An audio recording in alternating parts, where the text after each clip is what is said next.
Good morning. It is Thursday, April 9th, and I'm going to continue reading in the book, The Boy in Striped Pajamas.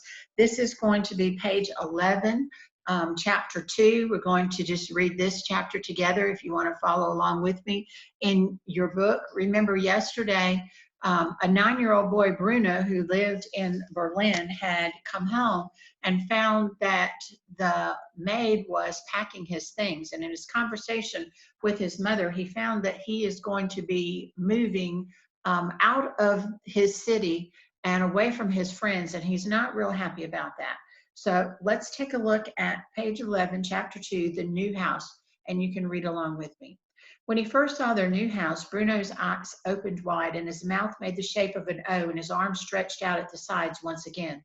Everything about it seemed to be the exact opposite of their old home, and he couldn't believe that they were really going to live there. The house in Berlin had stood on a quiet street, and alongside it were a handful of other big houses like his own. And it was always nice to look at them because they were almost the same as his house, but not quite.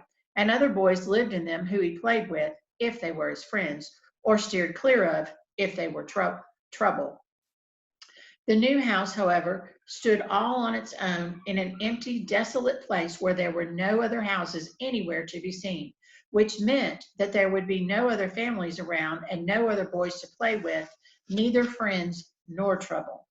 The house in Berlin was enormous, and even though he'd lived there for 9 years, he was still able to find nooks and crannies that he hadn't fully finished exploring yet. There were even whole rooms, such as Father's office, which was out of bounds at all times and no exceptions, that he had barely been inside.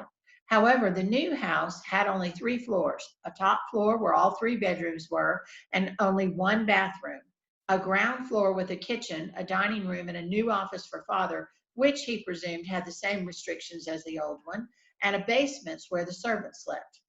All around the house in Berlin were other streets of large houses, and when you walked toward the center of town, there were always people strolling along and stopping to chat to each other or rushing around and saying they had no time to stop. Not today, not when they had 101 things to do. There were shops with bright storefronts and fruit and vegetable stalls with big trays piled high with cabbages, carrots, cauliflower, and corn, and some were overspilling with leeks and mushrooms, turnips, and sprouts, and others with lettuce and green beans and courgettes and parsnips. And sometimes he liked to stand in front of these stalls and close his eyes and breathe in their aromas, feeling his head grow dizzy with the mixed sense of sweetness and life. But there were no other streets around the new house, and no one strolling along or rushing around, and definitely no shops or fruit or vegetable stalls. And when he closed his eyes, everything around him just felt empty and cold, as if he was in the middle of the loneliest place on earth, the middle of nowhere. In Berlin, there had been tables set out on the streets, and sometimes when he walked home from school with Carl, Daniel, and Martin, there would be men and women sitting at them, drinking frothy drinks and laughing loudly. And the people who sat at these tables must be very funny people. He always thought, because it didn't matter what they said, somebody always laughed. But there was something about the new house that made Bruno think that no one ever laughed there. There was nothing to laugh at and nothing to be happy about. I think this was a bad idea, said Bruno a few hours after they had arrived while Maria was unpacking his suitcase upstairs. Maria wasn't the only maid at the new house either. There were 3 others who were quite skinny and only ever spoke to each other in whispering voices.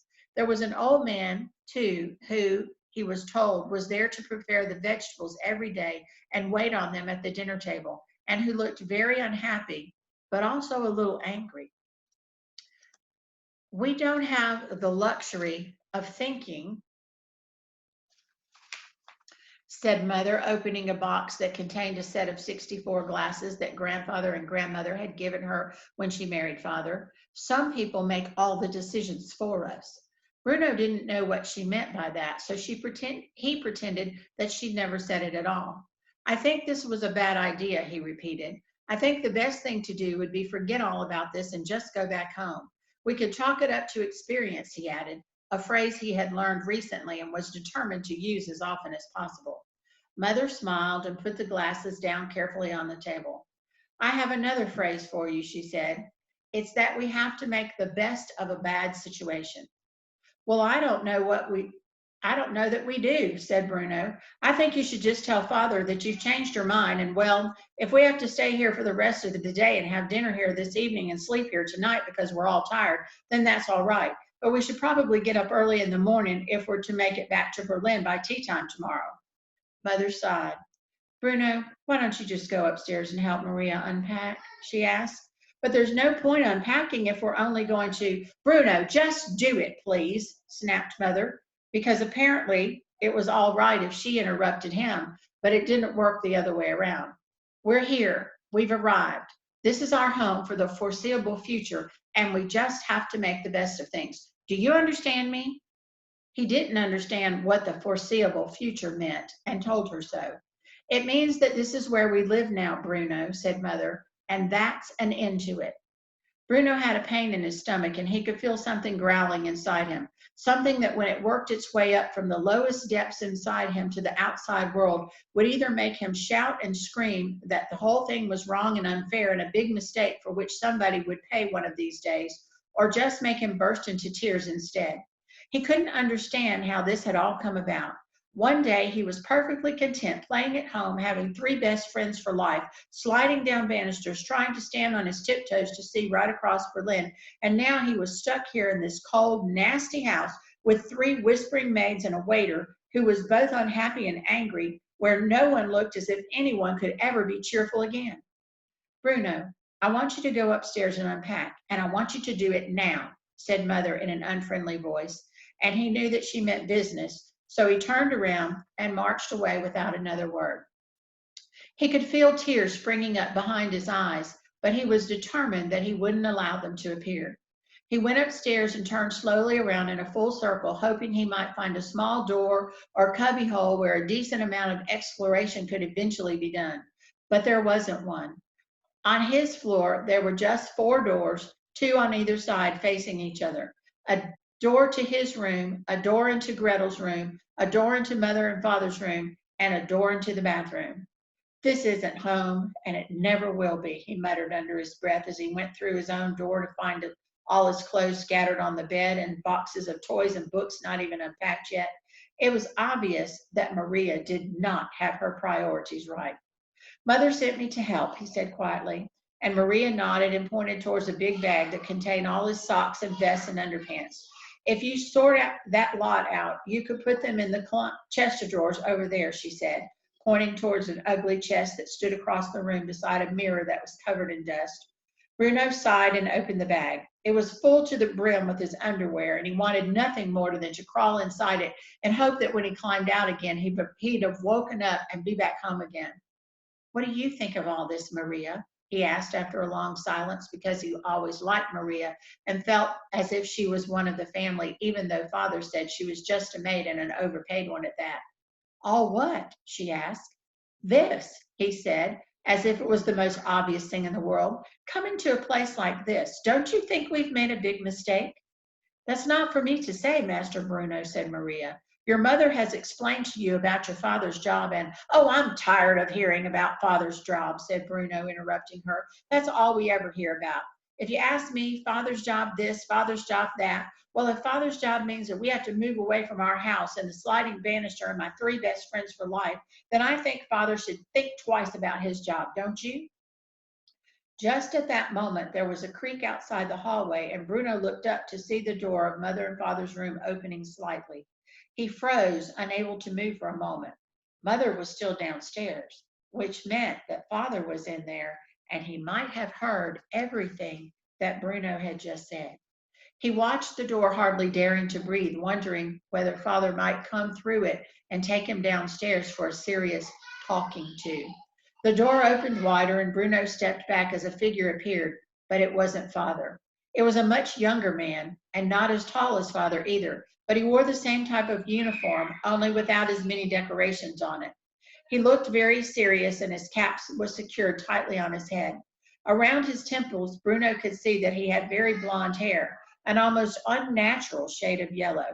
He was carrying a box in his hands and walking toward the staircase, but he stopped for a moment when he saw Bruno standing there watching him. He looked the boy up and down as if he had never seen a child before and wasn't quite sure what he was supposed to do with one, eat it, ignore it, or kick it down the stairs. Instead, he gave Bruno a quick nod and continued on his way. Who was that? Asked Bruno. The young man had seemed so serious and busy that he assumed he must be someone very important. One of your father's soldiers, I suppose, said Maria, who had stood up very straight when the young man appeared and held her hands before her like a person in prayer. She had stared down at the ground rather than at his face, as if she was afraid she might turn into stone if she looked directly at him. She only relaxed when he had gone. We'll get to know them in time. I don't think I like him, said Bruno. He was too serious. Your father is very serious too, said Maria. Yes, but he's father, explained Bruno. Fathers are supposed to be serious. It doesn't matter whether they're greengrocers or teachers or chefs or commandants, he said, listing all the jobs that he knew decent, respectable fathers did and whose titles he had thought about 1,000 times. And I don't think that man looked like a father, although he was very serious, that's for sure. Well, they have very serious jobs, said Maria with a sigh, or so they think anyway. But if I were you, I would steer clear of the soldiers. I don't see what else there is to do other than that, said Bruno sadly. I don't even think there's going to be anyone to play with other than Gretel, and what fun is that after all? She's a hopeless case. He felt as if he was about to cry again, but stopped himself, not wanting to look like a baby in front of Maria. He looked around the room without fully lifting his eyes up from the ground, trying to see whether there was anything of interest to be found. There wasn't, or there didn't seem to be. But then one thing caught his eye. Over in the corner of the room, opposite the door, there was a window in the ceiling that stretched down into the wall, a little like the one on the top floor of the house in Berlin, only not so high. Bruno looked at it and thought that he might be able to see out the window, even having to stand on his tiptoes. He walked slowly towards it, hoping that from here he might be able to see all the way back to Berlin and his house and the streets around it and the tables where the people eat and drank their frothy drinks and told each other hilarious stories. He walked slowly because he didn't want to be disappointed. But it was just a small boy's room, and there was only so far he could walk before he arrived at the window. He put his face to the glass and saw what was out there. And this time, when his eyes opened wide and his mouth made the shape of an O, his hands stayed by his sides because something made him feel very cold and unsafe. And that's where we'll stop for today. We'll pick up Tuesday with chapter 3, The Hopeless Case. I hope you have a great weekend.